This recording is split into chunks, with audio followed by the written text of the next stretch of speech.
From Global's newsroom for LBC, I'm Lottie Morley. This is LBC from Global, leading Britain's conversation. Cross Question with Iain Dale. Hello, a very good evening. It is Wednesday's Cross Question. I'm Iain Dale. Joining me on the panel for the next hour, answering your questions, are Dawn Neesom, columnist and former editor of the Daily Star. Ryan Shorthouse is director of the Bright Blue think tank. We can guess which side of the political spectrum that falls on. We'll ask him about that in just a moment. Matt Forde, comedian and host of the Political Party podcast. He's currently on tour with a show called Clowns to the Left of Me, Jokers to the Right. I mean, it wouldn't be about politics, I'm sure. And Esther Krakue joins us, political commentator and columnist. Now, there's lots to talk about. Obviously, a lot of you are going to ask about Partygate, but there are other subjects as well. 0345 6060 973 is the number to call. You can text your question to 84850, and you can watch us on Global Player. 0345 6060 973. Tweet at LBC. Text 84850. Cross Question with Iain Dale. This is LBC. Well, welcome to you all. Let's start with Simon in Southampton. Simon, what's your question, please? Hi. Good evening. Right, so we are living in an age of blatant lies and gaslighting by governments. Now, whilst I appreciate we don't have the bloodshed and the murder, etc., is Johnson and his team any better than Putin and the Kremlin? Ouch. Matt Forde. Well, in some regards, obviously, he's better than Vladimir Putin. Just about a bit of light genocide here and there. Yeah. But I take the point. I mean, obviously, he's put on a provocative end to that question, where I'd be more inclined to agree with the assumption behind it, as he not added up the PS at the end. But absolutely, I think people are livid. I actually think a lot of people outside of politics don't realise how livid the public are. Yeah. Public are absolutely insulted. I think if they listen to LBC, they would realise. Maybe they would. Absolutely, yes. And I'm sure, of course, that includes everyone who can hear this right now. Exactly. But I watch some of the political coverage and I consume a lot of it. And then you go around the country, as I am doing at the moment with my new talk, Clowns to the Left of Me, Jokers to the Right, as you rightfully plugged in. Thank you very much. You go to mattford.com to get those tickets. I talk to people left and right all around England and Scotland, and where people are absolutely... No one is buying this rubbish. They all know he's lied, and they think it's absolutely incredible. Do they care? Because they didn't care in 2019 when they voted him in, and they knew that he had a reputation for being ambivalent with the truth. But there's a difference between, this guy's a bit of a character and he fibs a bit and it's all a bit of a nod and a wink, and this was pre-COVID, before people couldn't get to the funerals of loved ones. And I genuinely don't think that Boris Johnson and the people around him are existing in the real world, because people are so offended. It's not just the offence of the initial offence. People are really annoyed that he was not abiding by the laws that he brought in at all. Being lied to about it afterwards is just an insult to our intelligence. You should just admit it. And the police know that he lied. Everyone knows that he lied. And we're being put through this silly charade. I mean, I can't remember, and I know I'm only 39. But I've never seen... You've been 39 for quite a few years. You son! I've looked 39 for a number of years, but I think it's a very good age. I'm never leaving 39. Thank you very much. I've never seen a government lower itself like this. It's just humiliating watching ministers go and defend... Let me play devil's advocate a minute, because people have always thought that politicians were liars. I mean, I remember there's a guy standing outside Parliament disrupting my radio show once, shouting, all politicians are liars, and we had to move back to Leicester Square because it was so... this is not new that people think politicians lie. It's the type of lie. People are used to politicians not being straight on shows like this and on David Frost and Andrew Marr and things like that, and trying to hide an argument with a civil servant or a disagreement over policy or a row with the Prime Minister. That is the stuff of politics. People are used to those sorts of shifty answers. This is about a man who broke the law at a time when mingling with people spread a lethal virus before there was a vaccine, whilst at the same time people couldn't go to funerals of people they loved. This is off the scale in terms of how offended the public are. And it's one thing for the initial offence and how annoyed people are at one rule for them, one rule for the rest of us, to just be plain lied to like this. He's not even... You know the thing, lying's meant to be a superpower. He's not even good at it. You can tell when he's lying. It's really, it's the oversell and all this, no, I truly believed. I implicitly believed. No, I really did. And, the police have found otherwise. You just think, you don't even look like you think you believe yourself. Okay. So why should we? Esther. Look, I have always said that part of the reason why I genuinely think Boris, while he should go, can't, I lay it at the feet of our opposition, because you're right, You blame the opposition for him. No, I don't. Okay. I blame the current situation on them, in the sense that if we had a decent opposition, if we had, let's say, an opposition leader who could define what half this country is, for instance, if we had, I'm just saying, the reason why Boris and the Tories in general, who should be completely ashamed of themselves, feel so arrogant and feel like this sort of apology is just going to wash with the rest of the public. And again, you're right. They can't gauge the room, is because they know that Keir Starmer is hopeless. And most Labour politicians are hopeless. That's my frustration. I want an actual opposition in this country that's competent. I want an opposition that's actually an opposition. And the fact that we can't even have this conversation because the idea of a country led by Keir Starmer fills me with abject horror. That's the real issue here. If he knew that he was up against someone formidable, he wouldn't be doing this. He's more formidable than his predecessor, isn't he? I mean, but Corbyn was hopeless. I mean, the whole 2019 vote that you were going... Starmer's hopeless too. He's not as hopeless. He's a bit more palatable. He's a bit more palatable. But the whole 2019 vote, as you were saying, was basically on Brexit. There was not really a referendum on Boris himself, because we've all known he's a bit of a clown and a character and all of that. But most people, I mean, that's the only reason why he broke the red wall. But going back to the question, are we living in an age where blatant lying doesn't matter? Just as an add-on to that, you could say, if you go back centuries and look at the arguments that were taking place in the 18th, 19th centuries on certain things, people were lying there about their motivations, about the facts. It's not actually anything new, is it? I think we've always lived in that age. I think now it's very obvious, or it's more obvious, that the quality and the standard of our politicians is simply not good enough. That's basically it. We're noticing it a lot more. And I could argue, for all the criticisms you could level at Cameron or Tony Blair or even Gordon Brown, I genuinely believe there were higher standards in our politics when they were in power than Boris. Absolutely. Ryan Shorthouse, just on that, don't you think that people of different generations always say that about previous generations? Oh, it wasn't like that in my day. Yes. We have much better politicians. There's a sort of... in 1983, you'd have Conservatives say, well, I remember the Macmillan government. There were titans in that government. Yeah, I mean...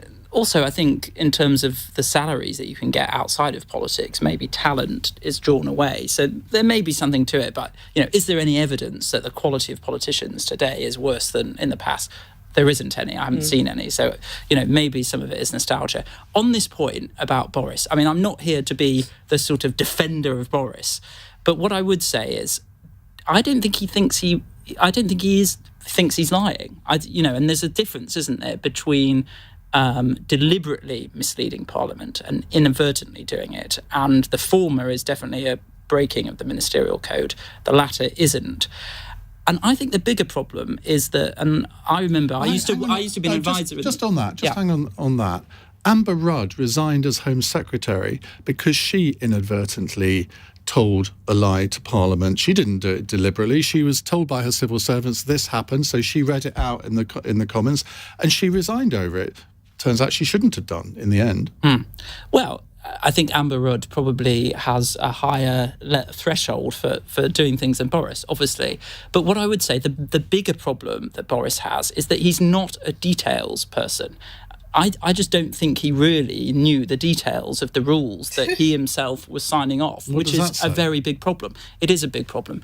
And I remember when I was an advisor to the Tory party in the shadow education team, and he was the shadow higher education minister, David Willits, who was leading the team at the time, would always ask Boris, what's in the government paper? And he didn't have a clue. So the bigger problem is that we've got somebody who's not really interested in the dry detail, which had profound impacts on people in the way that they live their lives. In terms of Boris resigning, I think if he consistently did it, he consistently broke the rule, and if he gets more penalty notices from the police, which he probably will, then I think he should resign if it's a consistent thing. Because I think a lot of people say we all make mistakes.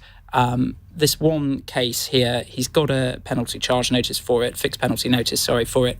But if it's repeated, then I think it is a resigning matter. Okay, that would be the Dawn Neesom. Well, speaking as a tabloid journalist, I should know all about lying, shouldn't I? However, I think... You said it. Thank you very much. Before you did, Iain. I think, we've all... Self-knowledge is a wonderful thing, isn't it? I mean, Boris has always served up more Whoppers than Burger King, hasn't he? He really has. I mean, that is what he does. I mean, he's lied to his own wife and children. So the fact that he can lie to the country shouldn't come as a shock to anybody. And it doesn't matter what we actually say now. He has been found guilty of this. So that is the end of that. In the eyes of the law, he hasn't got a criminal record, but he is guilty. And all this, I only popped in for 10 minutes. It's not about how long you were there. It's not about the birthday cake. In my world, it's not even about the lying. It's about the hypocrisy, Ian. It's about the sacrifices everybody made. I know it's almost becoming a cliche now, but I was talking to a woman this morning whose 14-year-old son was in hospital with cancer, severely ill with cancer. And it was his birthday the week before he died. And, Boris saying, I only popped in for 10 minutes and there was a birthday cake there, but this lad's friends weren't allowed in to say goodbye to him. Well, whenever we do a phone-in on this, I mean, you get countless heartbreaking stories Ian, like his that. own dad was only allowed in once to say goodbye to him. Yeah. So, and I think this is what the country are feeling now, the anger and the frustration. It's not about a cake, it's not about a birthday party. It is about the sacrifices that so many ordinary people made. And whether Boris is lying or not, I expect him to lie. I expect most politicians to lie, to be honest with you. But I just think it's the anger and the frustration that I think people will never forget. But where do you think this is going to end up? Because he's clearly not going to resign over this one. What about if there were more fines? What if... if he's got to go in front of Parliament, presumably next Tuesday, and make a statement. Starmer, however useless you think he is, Esther, look, he's a barrister. He should know what he's doing in circumstances like that. I think a barrister would know what a woman is. Sorry. Well, yeah. I'm so outraged. I wonder what he calls his wife, what he thinks his wife is. Well... Let's not even go that far. But well, we can't gender her and say she's a female. But, there's a fine line between being forensic and being boring. And you always want... I agree with Esther on this one. Keir Starmer would never get my vote. He doesn't even know what I am. I know it's a dangerous route to go down, but he can't tell me what I am. That's half the country. He doesn't even know what Esther and I are. So how am I going to vote for someone like that? So I'm torn between somebody who is quite clearly a compulsive liar, and I think he does know what he's doing. How can you be stupid enough not to wander into a room or a garden filled with people drinking and having nibbles and think, this isn't a party, this is a work meeting. I think we should have more work meetings like that in general. But we're torn between someone who is a compulsive liar and someone who doesn't even know what I, as a woman, am. What am I meant to vote for? Well, two of you have brought that subject into this. It may come up in a question later. Yeah. The women.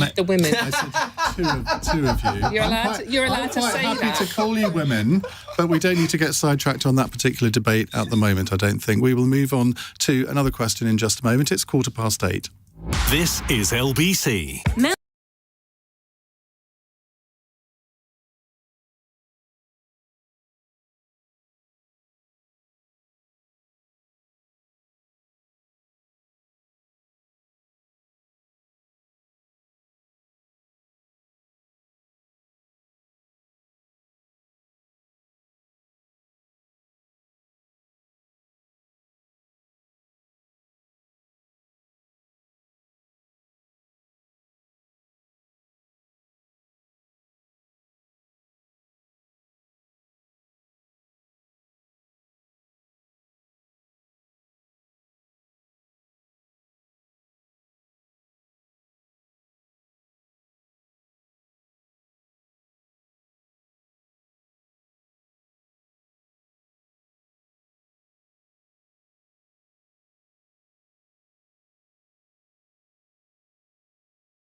Cross Question with Iain Dale on LBC. Call 0345 6060 973.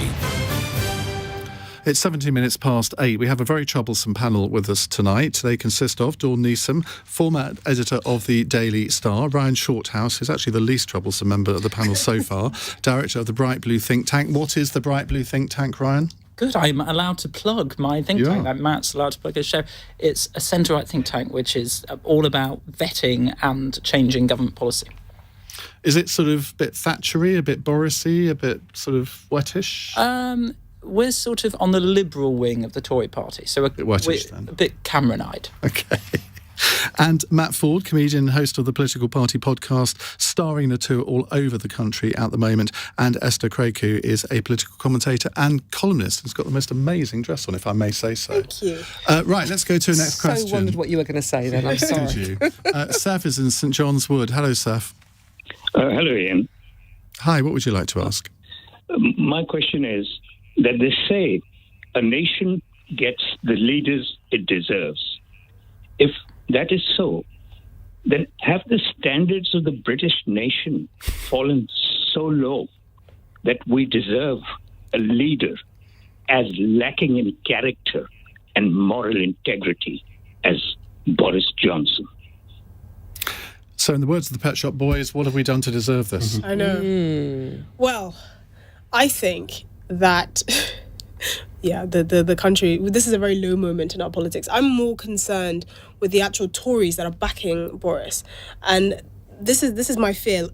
Are your standards so low, and do you believe your party is so void of real talent that you're willing to back someone who clearly lied and had no regard for a country he put in lockdown or the sacrifices we made as a country? That's what's really worrying me. I mean, seeing all these MPs on Twitter say, oh, he did wrong, but he can't go. Or printing, images of his apology, which I could really use as loo roll because it's completely pointless. And there's plenty of it. Yeah. I mean, it's just embarrassing. This is my bigger question. It's you have no faith in your party or the talent in your party that you're willing to put your neck out for someone like this. That's really concerning. And I could actually put that argument to the Labour Party as well, because I can't think of more than 2 MPs. I mean, you are somebody who would presumably self-identify not just as a woman, but on the right. Self-identify. On the right, yes? Well, I think I would say I'm very socially conservative, but I think I'm fairly liberal in terms of my economics. I don't tend to sway. I mean, so I'm the other way around. Well, on a normal day, I would tend to vote Tory, but I have switched my votes in my lifetime. So I think I'm someone that can be swayed by a good argument.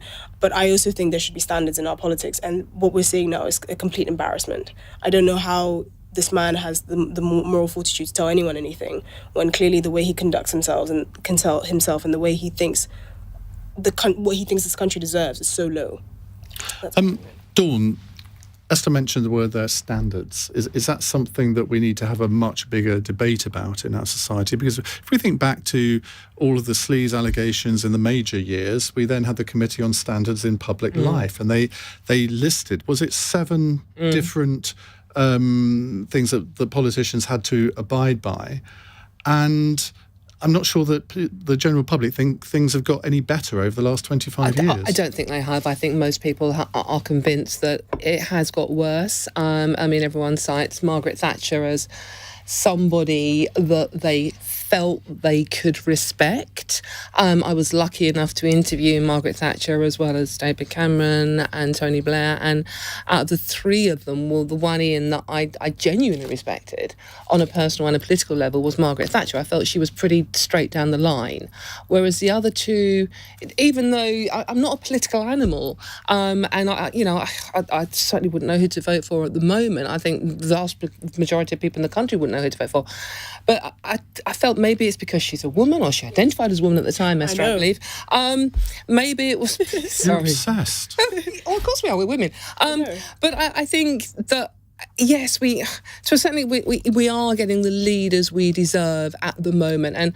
And we keep coming back to the fact that I don't think we have an opposition that's strong either. And I think, if there was, thankfully there isn't, a general election, in the next few months, I think most of the country would be going, I think we'd probably have the lowest turnout. Yeah. But if you look at the front bench of the Labour Party, I think it's I'd rather not. quite difficult to imagine It's the opposite Keir side. Starmer getting into this position. It's quite difficult to imagine Rachel Reeves getting into this position. It's quite difficult to imagine Wes Streeting getting into this position. I could go on. And do you think that might have a real impact on the result of the next election? Well, I mean, not all politicians are bad, okay? And I think we do assume now that, I mean, David Amis, who we obviously, the tragic story of David. Not all politicians are bad. Some of them are good, and most of them, I do genuinely believe, go into it for the right reasons. I think they do want to do good. However, the ones that tend to rise to the top for whatever reason, and this goes back to do we deserve them, are the ones that shouldn't really be there. Okay. Brian? Well, Theresa May, Gordon Brown, I don't think they're particularly sort of terrible characters. No, Theresa, I mean... Maybe a bit dull, that's the... Well, I mean, she ran through a field of corn, didn't she? I mean... That Field was of wheat. quite exciting. Field of wheat, get it sorry, right. tabloid journalist, I make it up. That's called excitement in Maidenhead. But to be honest with you, I'm a bit wary of this argument that, there's so much mistrust of politicians. Only some of them are good. Most of them are good. And, I've seen evidence from the Hansard Society, another think tank. MPs today work much more hours than they used to, spend more time in their constituency. And obviously social media means they're much more engaged than they are in the past. And I do worry about, all MPs are terrible, they lie. Actually put off very talented, honourable people from going into politics if it's so damned in that way. So, but in terms of how do we get to Boris, I think if you look at the 2019 election, I think, Boris has always been very lucky, I think. And yes, he's got a force of personality, but there's two things. One, Jeremy Corbyn was leader of the opposition, and that put off a lot of people in red wall areas, working class voters, put off, I think, largely by his attitude to the IRA in the past. And I think that worked in Boris's favour. And also, remember, we'd had years of wrangling over Brexit, and Boris had a simple slogan, get Brexit done, and people, I think, just wanted to break the deadlock. So I don't think it was anything particularly exciting and brilliant about Boris. I think he was at the right place at the right time. Matt Forde. I think the last group of people that we should be blaming for the situation we're in are the British public. It is the job of political parties. They are the gatekeepers of our democracy. It is up to them to choose the very best candidate possible, and both of them failed. And we've had a problem in the last few years. Just as happened in the US. Well, yeah, that's the understatement of the century. To go into the 2019 election with a choice of Prime Minister between Boris Johnson and Jeremy Corbyn was actually a disgrace for this country. It was an absolute disgrace, and you've had a Tory party that has over-recruited from one side because of Brexit.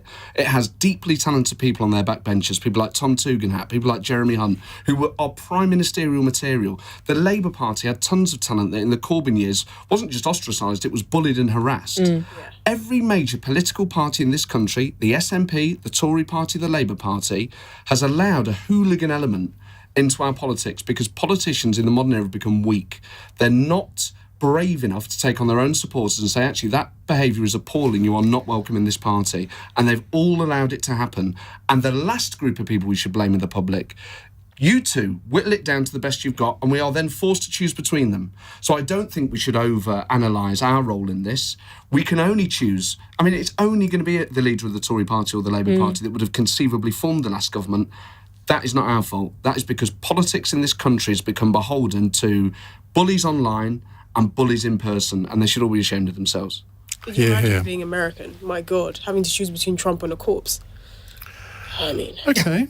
That took a turn, didn't it? I'm just saying. No, you make a good point. You know, the choices we had were disgraceful, but if I was American, I'd want to bash my head against it. And they've got more people to choose from as 330 million. I did get into those two. Biden's better than Corbyn, isn't it? I mean, at least with Biden you had experience. Is he alive?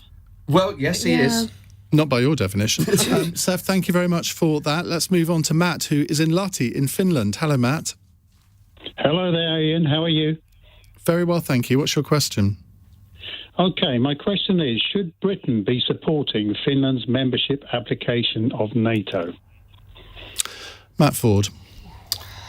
Yes, I think it should. I mean, I think you have to have alliances that are relevant to the modern world. And if you have other countries that want to join, particularly when you're trying to... I mean, I think there's a wider problem actually about Western foreign policy. The withdrawal from Afghanistan, I think, is the biggest single foreign policy mistake of my lifetime. And if the West is going to learn and build new alliances, then so be it. But I think the fundamental problem actually is the post-Iraq malaise that I thought was just affecting the left, but it's also affected the right, which says this is not about... I mean, quite apart from it not being in the moral interest, it's not even in our self-interest to leave Afghanistan to the Taliban. So I think... Certainly not in the way it was done. I mean... Yeah, but I think we can lay that firmly at the feet of Biden, really, can't we? And Boris Johnson and everyone who withdrew. It's incumbent on... Yeah, but once the Americans had decided to withdraw, there was no way that any European country would go it alone and say, OK, well, we're staying. Yes, it wouldn't have been possible. I don't get a sense there was a huge resistance to it, sadly. So, yes, I think expanding NATO and bringing in new countries is a good thing. Dawn, do you think there are any dangers in Finland joining NATO? Yes, because we have consistently over the decades promised Russia that we would not allow the countries around the border on the Eastern European side to join NATO, and we... Well, Lithuania, Latvia... Yeah, no, but we have gone back on that. We have gone back on that, and I think that's part of the reason we're in this situation. Gorbachev says that promise was never made. Well, I mean... I don't know whether it actually was or not. I tend to believe him rather than Putin. Well, yeah, there is that as well. No, but, politicians are liars. We've already had this conversation. But, I mean, it's like... I think there is a danger to it, Ian. Joking aside, I do think there is a danger. It's such a volatile region at the moment, and while I think personally, yes, it would be great to have Finland on board, I think Putin at the moment could take that as another red flag and so what? That's exactly what I was about to say. Well, all right, we'll say it. Let's go on to Esther then. No, so what? Well, I would rather try every form of democracy and every form of negotiation rather than have any more kids killed. Well, it's very obvious that trying to appease Putin is not working. No, I didn't say appease him. I said there must be some way more than we can do, a democratic end to this. Rather than, I mean, there's so many people are dying, and so the stories there. I don't think democratic and Putin should be ever used in the same sentence. I would argue that there's not really much point in Finland joining NATO. And I've said this repeatedly, that if you're a US ally, you have very little motivation at the moment to align yourself with the US because of, let's say, Afghanistan, because of the fact that the American leadership is so weak, because of the fact that really, and I feel like many Western leaders are telling themselves a lie, that sanctions against Russia at the moment haven't worked. And haven't they? I think they're working incredibly well.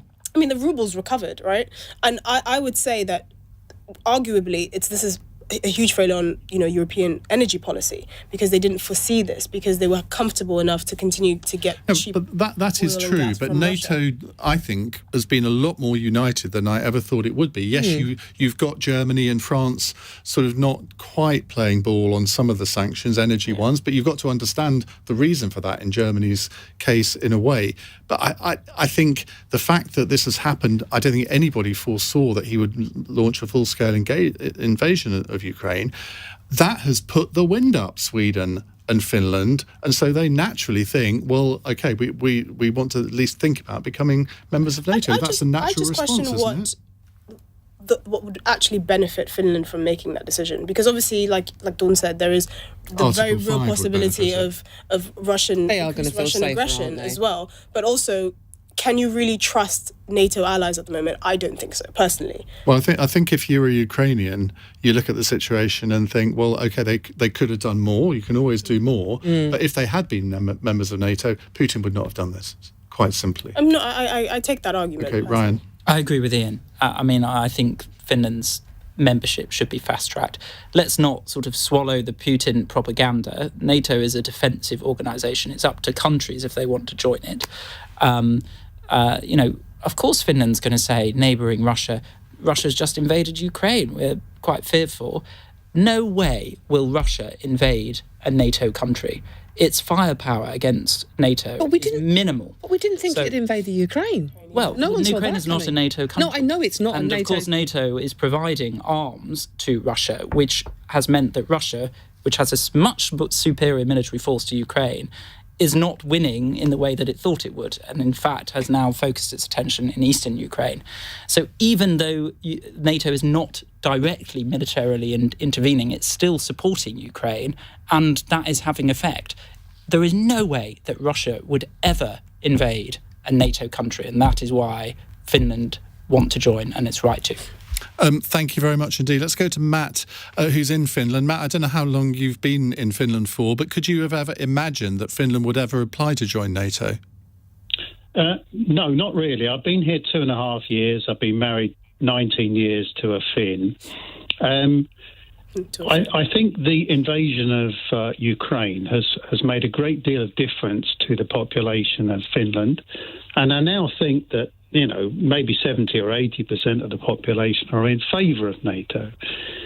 I heard from the panel that there is no fear or apprehension of the US, but I think there is.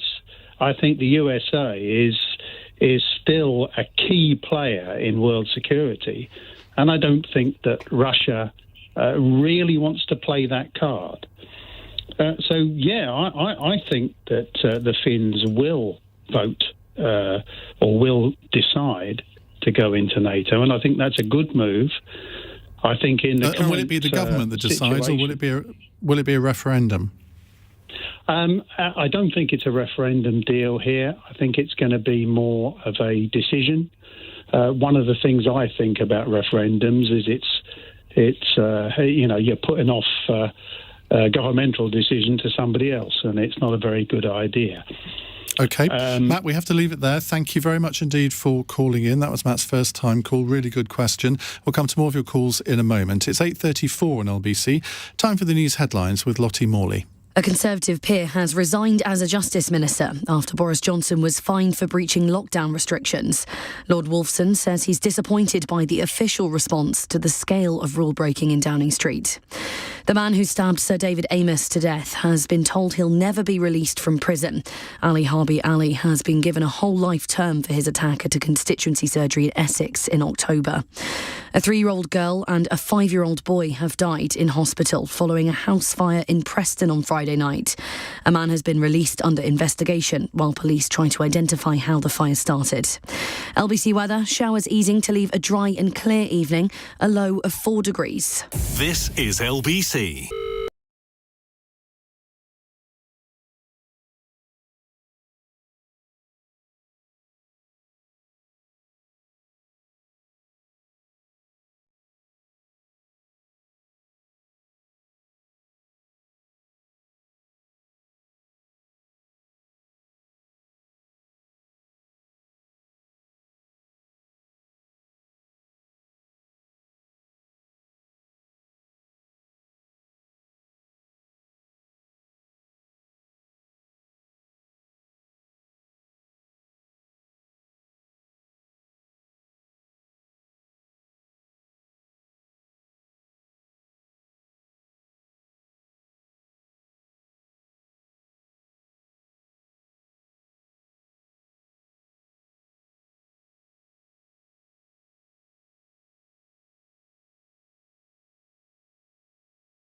Cross Question with Iain Dale on LBC. They're great, trust me. 8:37 on LBC. Welcome back to Cross Question. With us, we have Dawn Neesom, former editor of the Daily Star, Ryan Shorthouse, director of the Bright Blue think tank, Esther Krakue, political commentator and columnist, and Matt Forde, comedian and host of the Political Party podcast. I was listening to your podcast the other day with James Cleverly, the Foreign Office Minister. What was he on? About 6 cans of Guinness. He got through a lot. He's a proper you rugby could ball. tell. Yeah, he was having a great time. And I've got Rosie Duffield this Monday at the Duchess Theatre, who obviously, given the conversation we're having now, is a highly relevant figure. Go, Rosie. And where are you off on tour? All over the country. So Nottingham, Cardiff. I always forget. The London Bloomsbury Theatre on Saturday the 23rd of April. Exeter. Oh, check the website, Matt. Are you going? I'm a terrible self-promoter. Are you going to Leicester? Because Jeff Norcott reckons that comedy audiences in Leicester are a bit of a challenge. Do you know what? I did Leicester recently, and I really enjoyed it. So he doesn't. But maybe it's more of a labour. He's on Cross Question next week or the week after, I think. Right, let's go to our next question. It's Susan on the Isle of Wight. Hello, Susan. Hello, Iain and panel. Hi. What I'd like to know is your opinion of the student loan interest rate going up from 4.5% to 12% in England. That does seem to be a massive rise. Now, Ryan Shorthouse, you are a political expert here from a think tank. Explain why the government are doing this, if you can. Okay, so current graduates shouldn't be worried about the increase in the interest rate. And I'll tell you why. Because 80% of graduates do not pay off their loan in full. Because you pay above a certain salary and you pay for 30 years. So 80% of people reach 30 years, they've still got loads of loan to pay off. So it doesn't matter what the interest rate is. It could be 1,000% for these people. It doesn't matter because the amount that they've accumulated from the interest, they never pay. So that's the way the student loan is designed. Who it hits is very wealthy graduates, the 20% who do pay off their loan in full before 30 years, and they've got to now pay a little bit longer because the interest rate has risen. To overcomplicate it, though, the government has recently made changes to the student loan regime, which means that people will pay for longer, 40 years, 40 years, yeah. And the threshold has come down. And as such, more people will now be hit by the interest rate. So people on middle incomes will actually be hit by a large interest rate. So if it was 80% before, what percentage is it going to be in future? I think it's about 60 to 70% of people will now pay off their loan in full. Right. So more people will be impacted by the interest rate rise as a result of what the government. This hasn't got a lot of coverage, has it? Well, I saw it, but then I've seen it. Yes. It hasn't been a big story, really, has it? It hasn't been a big story. And, I think the worst thing the government's done with student loans recently is reduce the salary threshold for when you start paying. Yeah. It's basically a tax rise for people at the start of their careers in their 20s. Because, it's going down to 25k or whatever. A lot of people, that's the starting salary. And they're now going to have to pay the student loan. So the interest rate is less important than the starting salary. And the government has lowered that, I think, wrongly. No, I don't think it's controversial to say that Esther is nearer student age than any of the rest of us. What's your view on this? I mean, it does sting a little bit. But obviously this doesn't, I think it affects people from September of next year. Look, I've constantly criticised this government for not really being on the side of young people because I often talk to young people who feel very like they don't have much of a future here. And I just think, are you insane? You live in the 5th largest economy in the world. Like, I'm Ghanaian, so you really need a reality check because many people on the other side of the world can only imagine and can only dream of the benefits that you have here.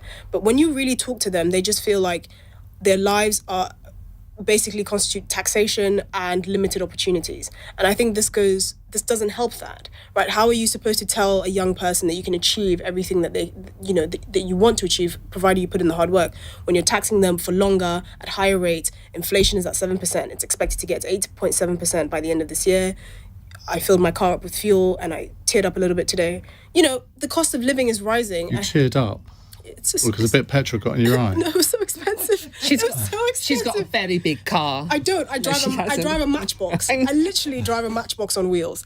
But how do you convince young people? How do you inspire them to be aspirational when you're just taxing them and just making life harder and harder for them?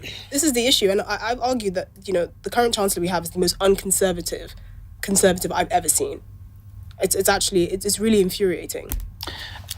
If there are listeners, though, who are worried about going to university because it might be too expensive, I would say don't worry, because even though you pay your student loan off and you pay that off over many years, you're still better off on average going to university. You'd still earn more despite the student loan repayments. And if you don't earn that much, you don't pay the student loan because there's a threshold. So I don't want anybody to be put off by applying to university. Okay, Dawn. I'm actually going to be slightly controversial here. I actually think that too many people go to university as it is. Yep. And I do think that a lot of youngsters would benefit by not going to university and getting out there and doing apprenticeship. I have no idea what is wrong with the old school apprenticeship.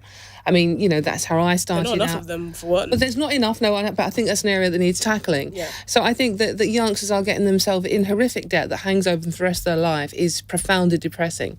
And I think we encourage youngsters who aren't necessarily academically equipped, they'll do much better to do an apprenticeship, to go into other areas of work. I mean, I do think we should encourage more apprenticeships and get more people not going to university. That wasn't the question, though, was it, Dawn? No, it's like, well, I mean, taxes are going up. You don't want to talk about interest rates, really. I don't want to talk about interest rates, Ian. They're depressing, aren't they? Everything's going up. I mean, I don't even drive and I'm crying for Esther filling a car up. Matt Forde. I think there are lots of people who probably shouldn't have gone to university way back in the day, but it was fine when it was middle-class kids doing it. The moment working-class kids get to go to university, we suddenly judge who should and who shouldn't. And if you want to go and get educated, I mean, we all benefit from a more educated society. Also, conversely, I do think you need more vocational qualifications and to encourage people effectively to follow their talent. And I think part of the problem with the way that our society is sometimes structured and the way we think about it is people feel like they have to do it because they're not entirely sure what they want to do with their lives. Now, a default option to go live away from home, to get that social education as well as the academic is very important. But, I mean, you can't tell me before working class kids started to go to university that all these inbred posh people were university standard. There's been lots of people in the past getting very good results from private schools and universities who probably shouldn't have gone. So some of them even end up running the country. Well, exactly. I don't think we should judge working class kids too harshly because they want to go and have the same experience. No, I'm not just in working class because I'm a working class kid. I didn't go to university, but I just think there is so much pressure. You've done terribly well. Oh, thank you so much. I could swear at this point, but I'm not going to. But go on. Have you got tour coming up by any chance? Yes, I have. Yeah, I thought so. And I swear loads.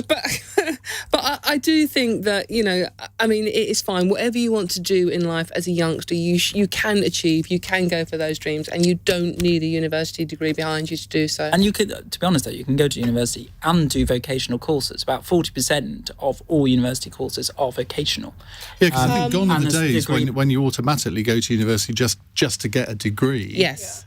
I mean, I went to university and studied German. Yeah, I did well. Because I wanted to be a German teacher. Now, okay, my life took on a bit of a different turn after that.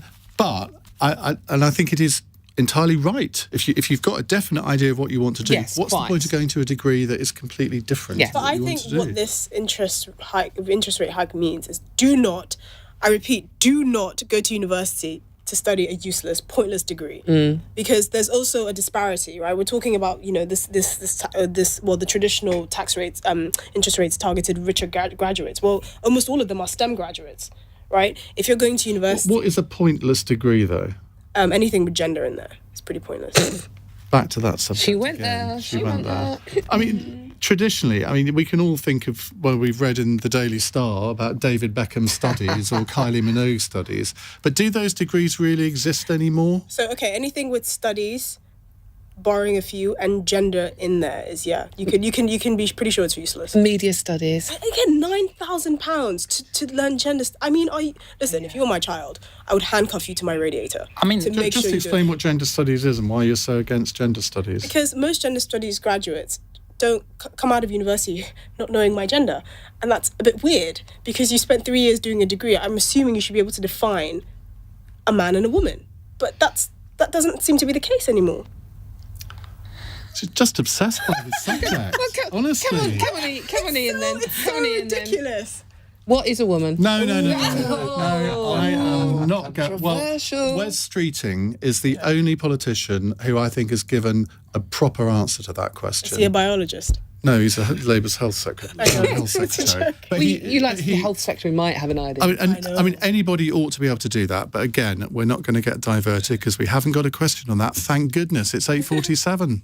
LBC. Nick Ferrari at breakfast. Lord Frost, Cabinet Office Minister under Boris Johnson, your reaction to the Partygate and the fact that we have the first time a Prime Minister caught up in a legal affair such as this? It's a very serious situation, I think. It would appear he's misled the House, Lord Frost. Well, this is what concerns me, and that's why I think it's not possible just to say, that was then, this is now, let's move on, the world is different. I don't think that's quite good enough. The Prime Minister is on record saying to Parliament that all the rules were observed and there were no passes. That's obviously not the case. Nick Ferrari at breakfast. Back tomorrow morning from 7. Listen on your radio and on Global Player. LBC. Are you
Cross Question with Iain Dale on LBC.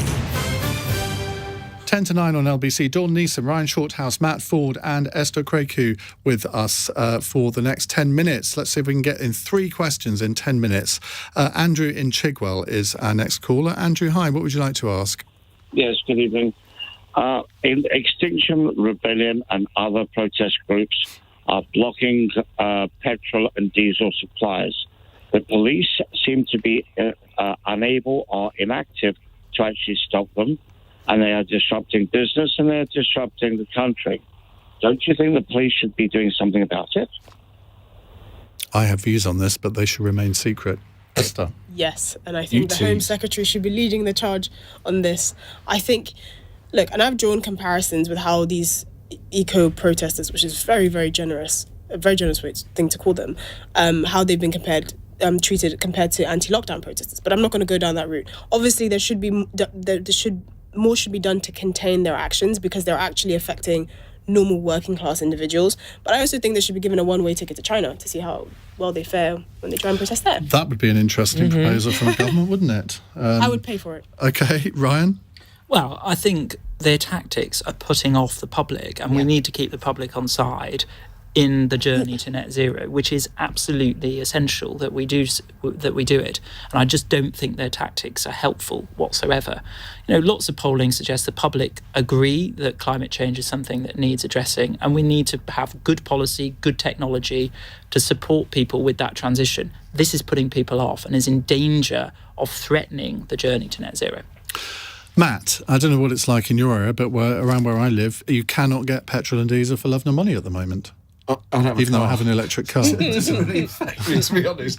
But I agree. I think I'm inclined... Obviously, I'm deeply concerned about climate change and the future of the planet. So I'm on side with the broad aims, but the tactics drive me mad. I mean, I actually don't think anyone with an inflection should ever be allowed to go and lobby for something, because it's like literally the most annoying thing. And I think if you're trying to convince me, don't literally talk like that, because I think even if...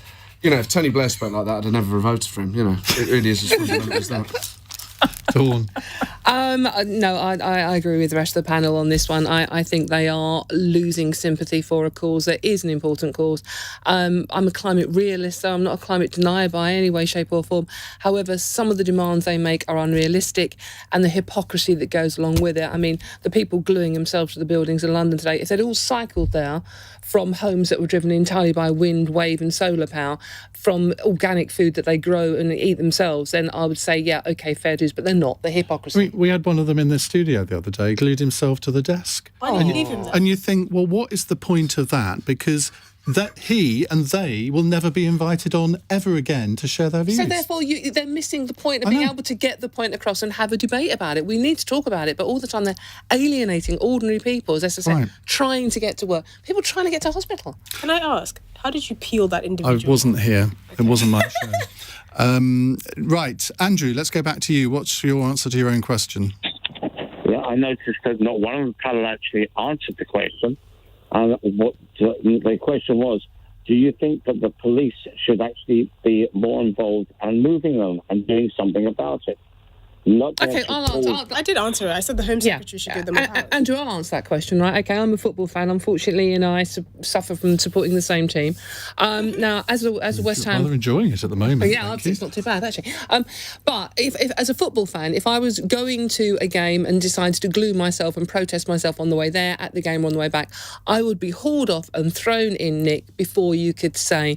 West Ham are doing rather well at the moment. So they they tiptoe around these people. They make them cups of tea, for God's sake. So I think the police should be doing more, and I think the fact that they are interrupting ordinary people's lives is losing support for them, and it's losing support for the police as well.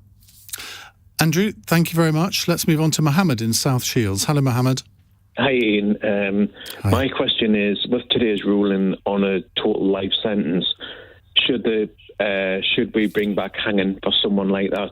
It's either a yes or a no. I don't want long lectures from the panel. It's either a yes or a no. Should we bring back we can do a little bit more than yes or no. We do have a few minutes left. Ryan Shorthouse, this is in reference to the man who was, I don't even want to say his name, who murdered Sir David Amos. Let's add a supplementary question onto what Mohammed has said. Should the sentencing be different for people who kill public figures or maybe police officers? No, I don't think that should happen. And I don't think we should have the death penalty. I think it's ineffective as a deterrent. Other countries have it, and I don't see that they have lower crime rates or serious crime rates. I think it's incredibly expensive, much more expensive than imprisoning people. And also, I think for people who do heinous crimes, actually killing them instead of putting them in jail for their life is actually a bit of a cop-out for them. Esther? I completely agree. I think I'm more on the line of I'm very uncomfortable with giving the state that much power. And I think, there's been a significant track record of states that do have the death penalty, that the application of justice is not always done correctly. And there are people that shouldn't be on the death penalty but are. And I just don't feel comfortable with giving our state that much power. I thought you were going to say just the death penalty for women there, but you resisted that one. I mean... Actually, I'm thinking just the death penalty for men, possibly. I know. Actually, now we've got a debate, especially some men. The ones that wear Crocs. That should be a criminal offence. Yeah. Okay, let's keep serious. Right, okay, that was serious. No, I agree with Esther on this. I think the death penalty makes me very nervous. I do believe that, many people can be rehabilitated, and I think we do have to people give that chance. However, there are some crimes that are so horrific, and this being one of them, like the murder of Sarah Everard. I think those people should never see the light of day again. But would I be comfortable with a death sentence? I don't think so, no. Matt Forde. I obviously don't agree with the death penalty, but I would bring in whole life sentences for people who phone up LBC and demand yes or no answers from panellists who are here to give long ones. Sorry, Mohammed. But, Mohammed, why do you think that... I mean, I'm assuming that you do think this is a good idea. Well, I think I wouldn't think twice of hanging him for what he's done, to be honest with you. I mean, what about his poor family that's left behind? Shoving him in jail for the rest of his life isn't justice in my eyes. You take a life, you should lose your life. Simple as that, Well, We've got completely too many get. good two-shoes. We've got too many I think people.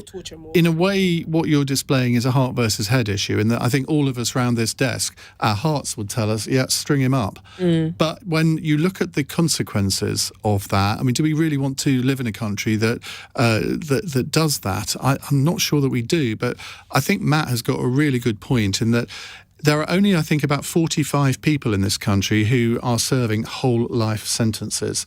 And I would like to see the scope for whole life sentences widened dramatically. And I think that would be some kind of deterrent. Mohammed, thank you very much indeed for that. Now, a final question from Charlotte on Twitter. As you have Matt Forde on tonight, at the end of the hour, can everyone do their best impression of someone in politics? She says government, but I'm going to widen it to politics. Now, Matt Forde, part of your comedy act is impressions. That's not the whole thing, is it? But I remember the first time I ever saw you, you did the most accurate William Hague and Boris Johnson, and you even did a passable David Cameron. He's very difficult to do, isn't he? Well, no, I don't agree, Ian. I think it's important to have a go, to get out there and have a punt, and that's what I was doing. Doesn't he sound like Stewie from Family I spent 2 hours. I spent 2 hours interviewing Neil Kinnock this afternoon for my All Talk podcast. Can you? Oh, he's wincing. You can't do Kinnock. What was that? You said William Hague. Well, I can do the current leader of the moment, Keir Starmer. Ian, I completely disagree. I think the government have to be absolutely clear. Not only I want to hear from the government, I want to hear from the Prime Minister.